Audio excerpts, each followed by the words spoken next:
할렐루야. 2019년 한 해 동안 우리를 최상의 은혜로 돌보신 하나님께 박수로 영광을 올려드리기를 원합니다. 주님의 영광을 받으시옵소서.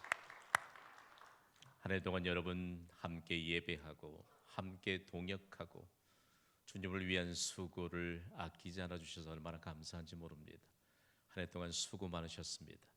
우리 서로에게 크게 박수로 격려하고 축복하도록 하겠습니다.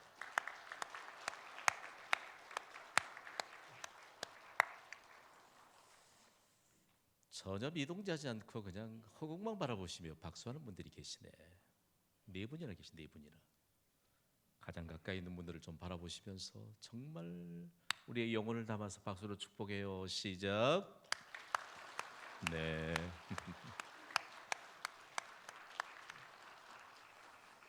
지금 교육 부서에서는 다음 세대들이 사역센터 4층에서 연합으로 예배를 드리고 있습니다. 오늘 수요 예배거든요. 오늘 특별히 송년주일을 통해서 하나님이 은혜 주실 텐데 우리 함께 이렇게 가장 가까이 있는 분에게 정말 진심을 다해서 이렇게 축복하며 인사하겠습니다. 함께 동행함이 행복입니다. 시작. 여러분, 우리가 교회를 통해서 함께 동행할 수 있다는 것이 얼마나 큰 은혜인지 모릅니다. 오늘 송년주일을 통해서 우리가 함께 말씀 받을 텐데 여러분이 정말 말씀을 통해서 축복의 주역들이 되시기를 바랍니다. 그러기 위해서는 교회가 어떤 곳일까? 그리스도인들에게 여러분이 만약에 그리스도인인 것을 알고 그리스도인이 아닌 사람이 교회란 어떤 곳입니까? 라고 물으면 뭐라고 대답하실래요? 그래도 좀 이 물음에 대해서 우리가 준비해야 되지 않겠습니까? 교회란 어떤 곳일까요? 교회란 새로운 시작을 위한 공동체입니다. 한 주간의 새로운 시작을 위한 공동체로 하나님이 교회를 세우셨습니다. 오늘 이곳에서 우리는 새로운 한 주간을 시작하고 있습니다. 많은 사람들이 잘못 이해하고 있지요. 주일은 주말이 아닙니다. 주일의 시작의 날입니다. 예수님이 부활하셔서 승리하신 이 주일에 부활하신 예수님께 예배드리면 한 주간 모든 일에 새로운 시작을 한 우리 모두가 승리하게 되는 은혜가 임하게 될 줄 믿습니다. 교회를 한 주간의 새로운 시작을 위한 공동체인 것을 알고 예배하는 예배자들이 되어야 합니다. 다음으로는요, 인생의 시작을 위한 공동체가 바로 교회입니다. 누구든지 예수님을 구주로 영접하면 새로운 인생이 펼쳐지게 됩니다. 이것을 오늘 우리가 말씀을 통해서 함께 배우게 될 텐데요. 다음으로는 인류 역사의 새로운 시작을 위한 공동체가 바로 교회입니다. 인류 역사를 보면요, 교회가 새로운 역사를 계속해서 태동시켰습니다. 여러분이 잘 아시는 영국이라고 하는 나라는 해적 출신인 앵글로색슨족으로 인해서 나라가 세워졌잖아요. 여러분, 해적 출신들이 세운 나라, 그거 보나마나 뻔한 거 아니겠어요? 그러나 그 나라를 가장 신사의 나라로 탈바꿈시켰던 것은 영국 교회였습니다. 독일이라고 하는 나라는요, 산적 출신인 게르만족이 세운 나라 아닙니까? 그런데 그 나라를 가장 부지런한 나라로 탈바꿈하고 그리고 가장 의식 깨어 있는 나라로 탈바꿈시켰던 것은 독일 교회였습니다. 오직 순수한 신앙을 찾아서 영국을 떠나 미 대륙의 개척자로 갔던 청교도들은 미국이라고 하는 나라를 건국했는데 그 미국을 세계 제1의 나라로 세운 것은 미국 교회였습니다. 여러분, 우리나라 역사를 아세요? 지금 우리가 잘 살게 되었다. 사람들이 우리가 지금 현재 잘 살고 있는 것만 생각하니까 더 잘 사는 것이 무엇인가에 대한 해답을 찾으려고 하지만 그 해답 찾지 못합니다. 이 나라의 미국의 선교사들이 복음을 들고 오기 전에는요, 너무 가난했어요. 너무 질병도 많고 너무 암울했습니다. 남성들은 주셉 잡기에 능한 사람들이 돼서 도무지 소망의 빛을 비출 수 없는 그런 상황이 됐거든요. 그때 우리나라에 직접 선교사들이 들어오지 못했습니다. 선교의 역사를 연구하면서도 본 내용 하나는 사진 한 장 때문에 우리나라에 직접 선교사님이 못 들어온 거예요. 무서워서. 여러분 1800년 중후반에요. 우리나라에 언더웨어가 있었습니까? 특별히 여성들에게 언더웨어가 있었냐고요. 선교사로 준비하던 사람들이 누군가에 의해서 그야말로 우통이 거의 반쯤 드러난 여인이 아기를 업고 물동이를 위에 이고 손을 붙잡고 있는 사진 한 장을 건네받았거든요. 여성이 다 가슴 드러내놓고 언더웨어 없이 이 모습을 보니까 틀림없이 너무 무서운 나라다, 미개한 나라다. 저는 그 선교 역사 현장을 배우면서 그분들의 증언을 통해서요, 얼마나 참 한편으로 감사하기도 하고 한편으로 너무너무 긴 과거의 부끄러움이 있고, 그런 나라에 생명을 걸고 복음을 들고 선교사들이 왔습니다. 그리고 이 나라의 번영의 길을 걷게 한 것은 한국 교회입니다. 오늘날 한국 교회의 이와 같은 역사적인 근거들을 믿음 없는 사람들이 너무 많이 왜곡시켜요. 근대식 학교, 근대식 병원 전부 복음과 함께 선교사들로 인해 세워진 것이고, 한국 교회가 이 나라의 정신뿐만 아니라 모든 것을 완전히 걷어낼 수 있는 축복의 통로가 된 것이지요. 그래서 교회는 인류의 역사에 새로운 위한 공동체로 하나님이 세우셨습니다.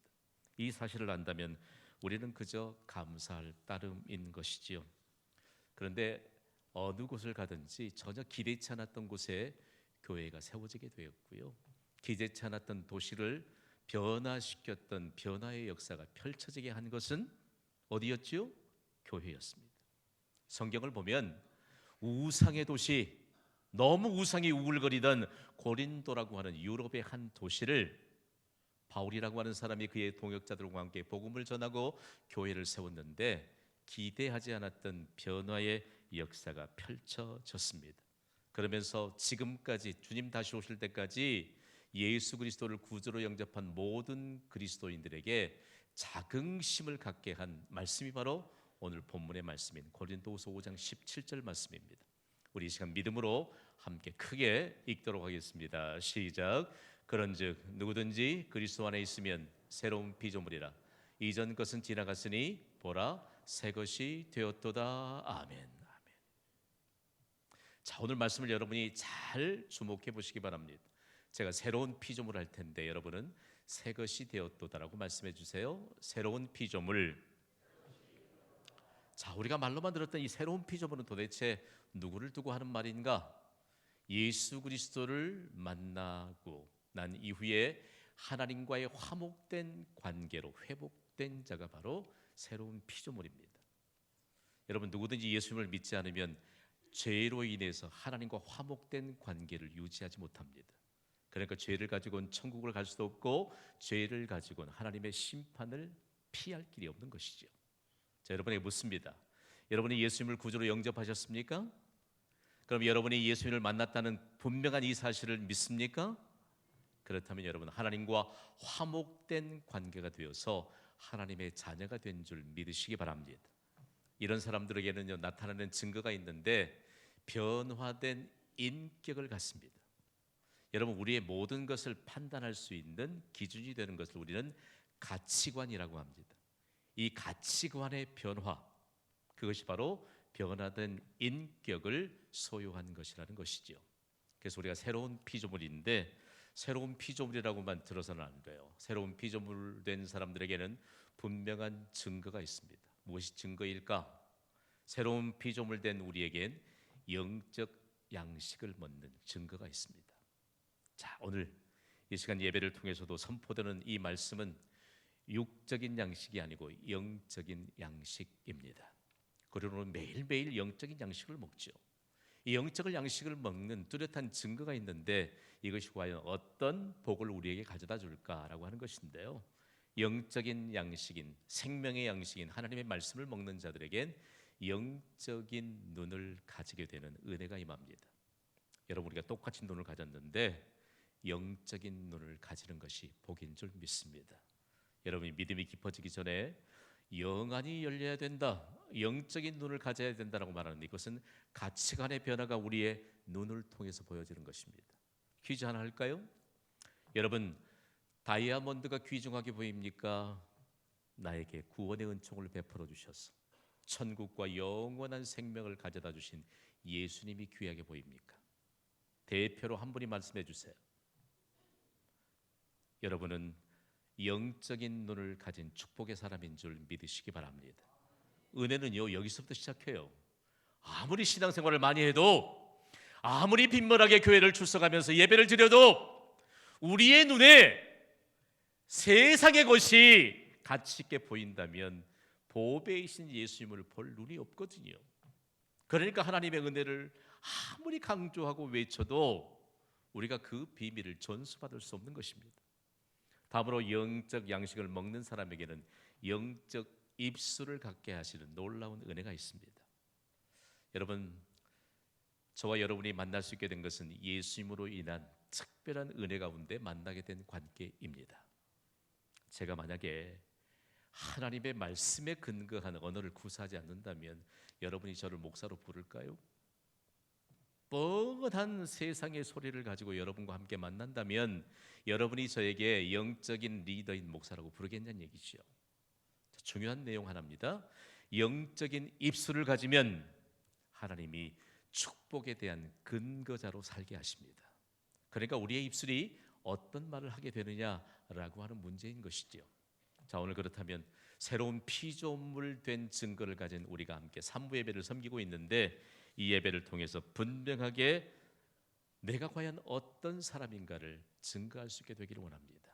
자, 한 가지만 우리가 좀 중요한 대목을 살펴보자면요, 영적인 양식을 먹으면 영적인 눈을 갖고 영적인 입술을 가진 축복의 사람이 되는 것은 도대체 뭘까?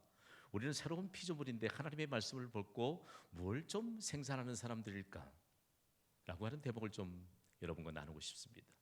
저는 어린 시절에 누에가 뽕잎을 먹고 자라는 것을 보았거든요. 저희 집은 양자법을 하지 않았습니다. 제 친구 집에 누에를 기르는 양자법을 했는데 그 누에를 기르는 철이 되면요, 그 집의 마당에 들어서는 순간 사각사각사각사각 그 소리가 나요. 그 누에를 치는 그곳에 문을 열고 들어가면요, 뽕잎을 가득 쌓았는데 누에들이 그냥 위에서부터 사각사각사각사각 이 잎을 갉아먹는 거 보면 예술이 예술. 너무 그 소리가 좋아요. 그런데 누에가 자라게 되면 하얗던 누에가 좀 누르스름한 빛으로 변합니다. 그러면 얼마 안 있다가 입에서 뽕잎을 먹고 자란 누에가 뭘 뽑아내죠? 누가 실이라고 했어요. 따라해봐요. 비단실. 비단실을 뽑아냅니다.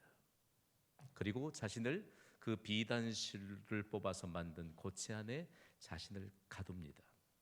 그러면 사람들은 뭐 하지요? 그 고치를 걷어다가 비단실을 뽑고 그 안에 있는 번데기가 된 번데기를 삶으면 얼마나 맛있는 간식이 되는지 몰라요. 생각해봐요. 누에는 뽕잎을 먹고 자랍니다. 그러나 누에는 비단실을 뽑아냅니다. 오늘 삼배배를 통해서 영적 양식을 먹는 예배자 여러분, 우리가 생산해내는 것은 도대체 어떤 것일까?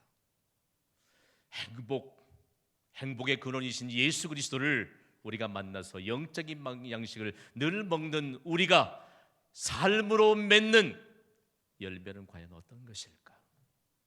오늘 이 삶으로 맺는 열매에 대해서 새로운 피조물이라고 그 우상의 도시 고린도 교회를 통해서 증거되었던 삶을 우리에게 소개하고 있다는 말씀입니다.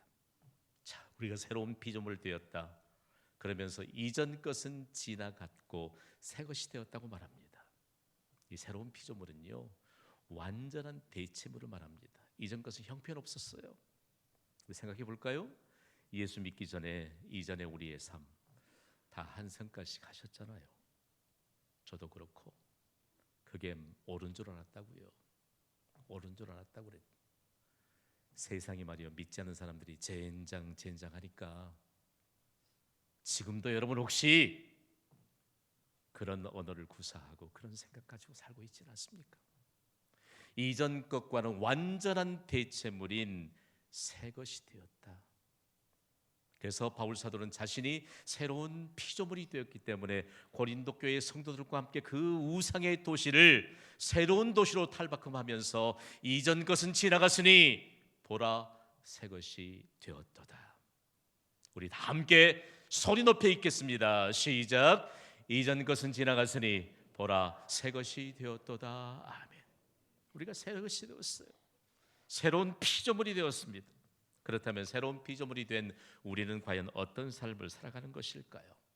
새로운 피조물이 된 사람들은요, 이전과는 전혀 새로운 방식의 삶을 살아갑니다. 이전에 우리가 예수님을 믿기 전에 예배하지 않았잖아요.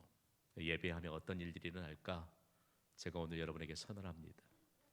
이 예배의 전능자이신 하나님이 지금 말씀으로 임재해 계십니다.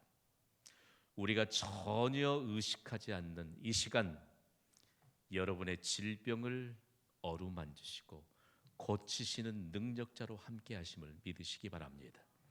우리의 눈물겨운 상황들을 하나님이 살피시면서 오늘 전혀 차원이 다른 예배 자리에 앉아있는 우리를 축복하시기 위해 우리의 눈물겨운 상황들, 공경들을 돌이켜주시는 은혜를 베푸시는 줄 믿으시기 바랍니다. 이것이요, 전혀 차원이 다른 이전의 방식이 아닌 새로운 방식을 산다. 그렇기 때문에 이 예배 시간에 여러분, 우리가 영적인 긴장을 놓치지 않고 하나님의 말씀을 받는 것입니다. 그렇다면 오늘 고린도 교회가 나오고 그 다음에 고린도 교회를 그야말로 동역자들과 함께 복음을 전한 결과로 세웠던 이 사도 바울인 과연 어떤 사람들일까? 이 사람이 바로 새로운 피조물 된 사람이거든요. 여러분이 성경을 다 읽지 않아도 바울이라고 하는 사람 말을 무수히 듣습니다. 그런데 바울이라고 하는 사람이 과연 어떻게 새로운 피조물이 되었을까라고 하는 것인데요, 바울이 부활하신 예수를 만나고 난 이후에 너무 마음 아픈 과거를 되돌아봅니다. 무엇이 가장 마음이 아팠을까? 여러분도 예수 믿기 이전에 자신을 돌아보면 마음이 아픈 그런 대목들이 있지요. 다른 것이 아닌 부활하신 예수님을 만나기 전까지 예수님을 잘 믿는 신실한 그리스도인들을 매우 핍박하던 사람입니다. 매우 포악한 사람입니다. 여러분, 잘 믿는 사람들을 핍박하는 사람들, 그 포악한 모습이 좀 그려지세요? 성경은 살기가 등등했다. 그래서 그가 가진 기득권, 특권을 가지고 예수 믿는 사람들을 잡아서 옥에 들이기 위해 혈안이 되어 있던 사람이에요. 그런 사람이 하나님과 화목한 관계를 이루지 못했기 때문에 무슨 일이든 못하겠어요.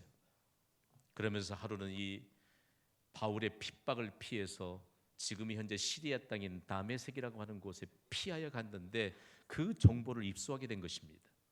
그리고 그들을 체포해서 옥에 가두기 위해서 살기가 등등해서 가는데 그가 다메섹으로 가는 길에서 예수님의 음성을 듣습니다. 사울아, 사울아, 내가 어찌하여 나를 박해하느냐?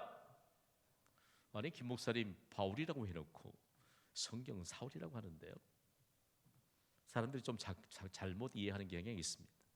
사울이 변해서 바울이 되었다, 그게 아니고요, 원래 바울이라고 하는 사람이 유대인입니다.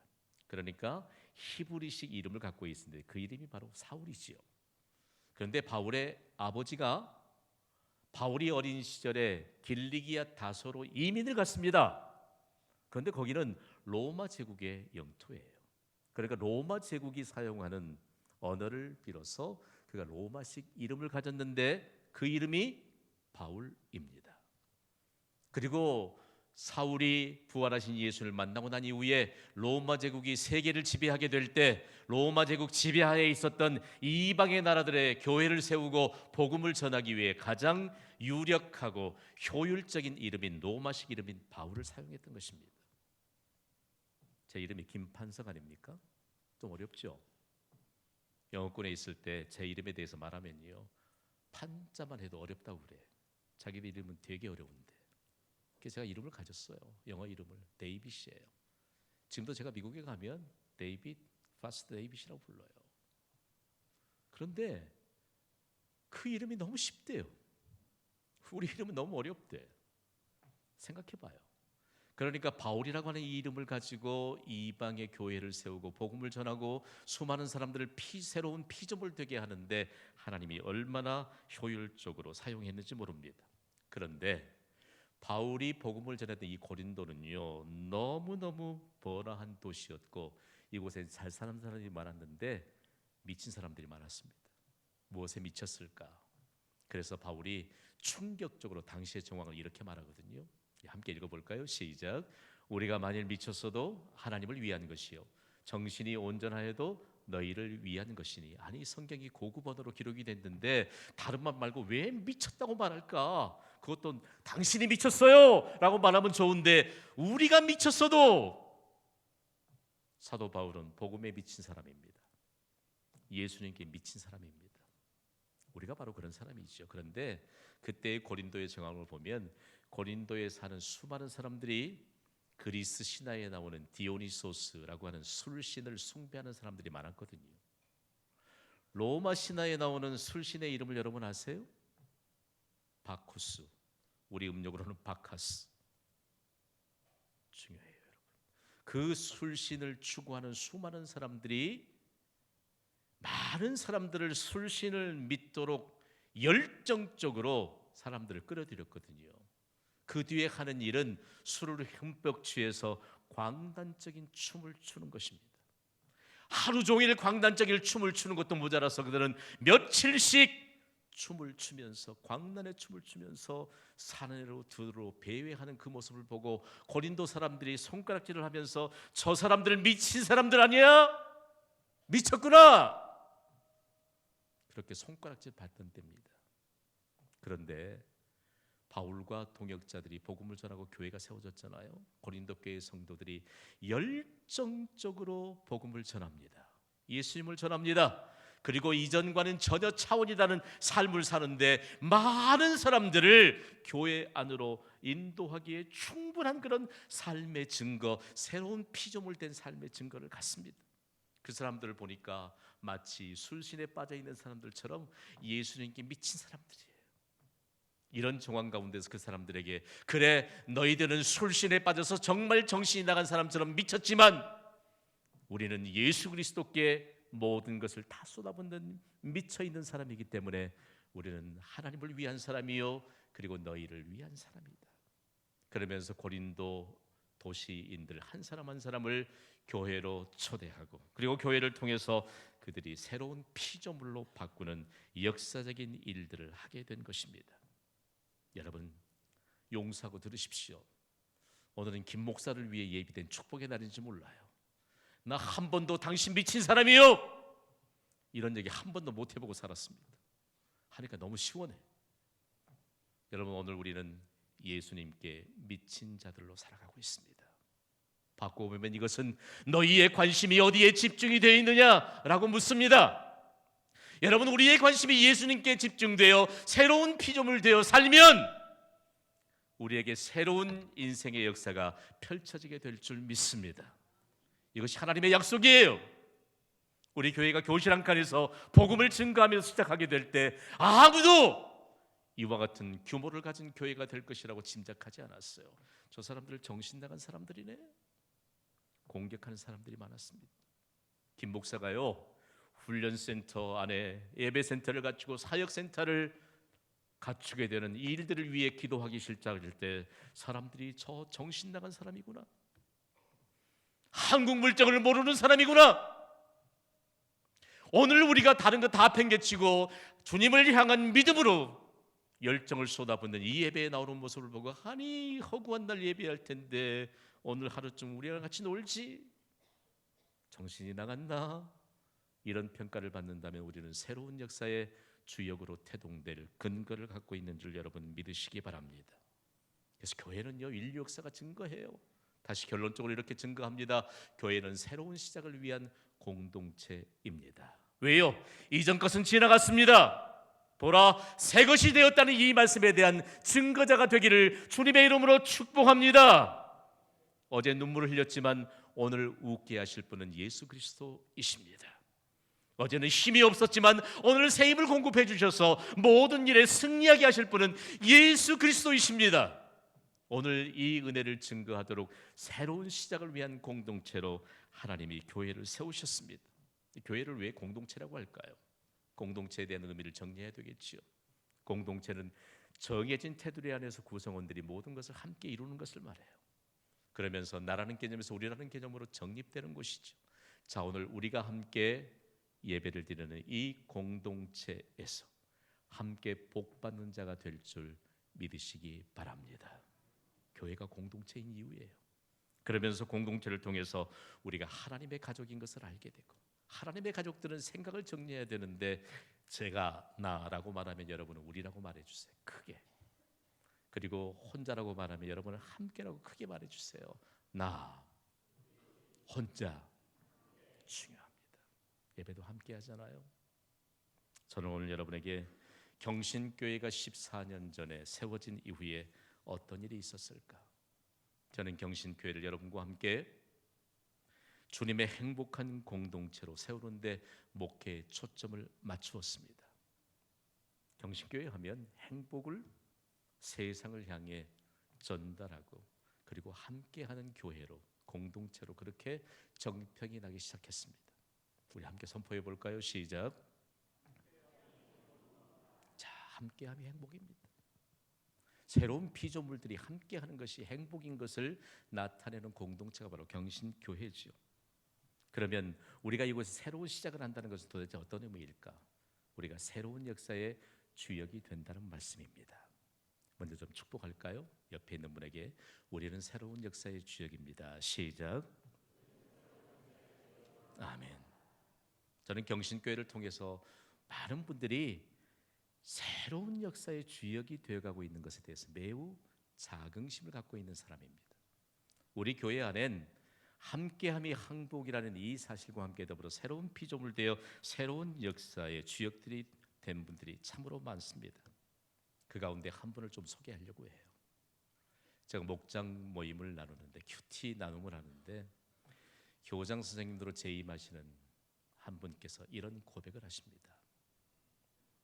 저는 학교에서 전달하는 모든 통지문에 함께함이 행복입니다는 문구를 빠뜨리지 않습니다. 왜냐하면 많은 사람들과 행복을 함께 나누고 싶기 때문입니다. 많은 간증들을 하셨습니다. 여러분, 교장 선생님은 학생들에게도 그리고 학부모들에게도 영향력을 끼치는 분 아닙니까? 이분은 정말 새로운 피조물에 대한 증거를 가진 삶을 사십니다. 이분이 새로운 피조물에 대한 증거를 가졌기 때문에 강력한 복음이 가까이에서 전달됩니다. 전에 예수님을 모르던 분이 이분을 통해서 전도를 받았는데 그분이 그 학교 교감 선생님이에요. 그분이 어느덧 신앙이 성장해서 오늘 세례를 받습니다. 그분의 삶을 통해 새로운 피조물에 대한 증거를 가진 그분의 삶을 통해서 학교의 직원들이 전도되어 왔는데, 한 가정은요 멀리 화순에서도 주일마다 이곳에 예배를 기쁨으로 참여해요. 그리고 여러분, 새로운 피조물에 대한 증거를 가지니까 이분은 얼마나 새벽기도에 모범이 있는지 몰라요. 그런데 교감 선생님이 도전을 받아서 가족들에 관한 뚜렷한 기도의 제목을 가지고 함께 새벽을 깨우며 기도하고 있습니다. 여러분, 우리가 새로운 피조물로 살아가게 되는 것이 복된 삶인 줄 믿으시기 바랍니다. 우리가요 이전의 생각에 붙잡혀 있어요. 이전 건 다 지나갔어요. 하나 둘 수학 공식하고 내 생각하니까 새로운 피조물에 대한 증거할 수 있는 전혀 근거가 안 만들어지는 것입니다. 100배, 60배, 30배 믿음의 공식을 새로운 피조물 된 우리에게 예수님이 가르쳐 주시고 전수해 주셨습니다. 1 더하기 1은 2밖에 모르는 이 시대의 수많은 인간적인 상식을 가지고 살아가는 사람들에게 새로운 피조물 되어 새 것이 된 삶을 증거하는 자에게 하늘문을 열어주신 놀라운 축복을 더해 주실 줄 믿으시기 바랍니다. 이곳에서도요 은혜를 받았지만 내가 볼 땐 자신은 기도할지도 몰라요. 그런데 뭔가 아주 엄청난 영광스러운 결과를 받았다면 그건 그 사람에겐 복 아니에요. 나중에라도 그거 깨달으면 복이지요. 그런데 기도했던 부모님들, 기도했던 동역자들, 그분들에게는 틀림없이 복이 되는 줄 믿습니다. 바꿔놓을까요? 여러분을 위해서 정말 하나님이 오늘 고린도 교회를 통해서 여러분에게 새로운 역사에 대한 근거를 제시하셨습니다. 이전 것은 지나갔습니다. 믿음으로 살지 못했던 이전 것은 지나갔다고 말씀합니다. 그러나 보라, 새 것이 되었도다. 아멘. 새로운 역사를 시작하고 있는 이 예배에 여러분이 혹시 식상된 개념으로 예배에 참석했다면 오늘 새로운 역사로 전환하는 새로운 역사의 시작점이 될 수 있기를 주님의 이름으로 축원합니다. 반주해 주세요.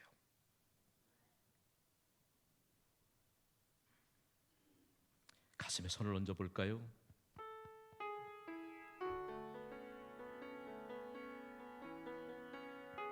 예수님, 이전 것은 지나갔다고 말씀하셨는데 나는 아직까지 이전 것에 붙들려 있었습니다.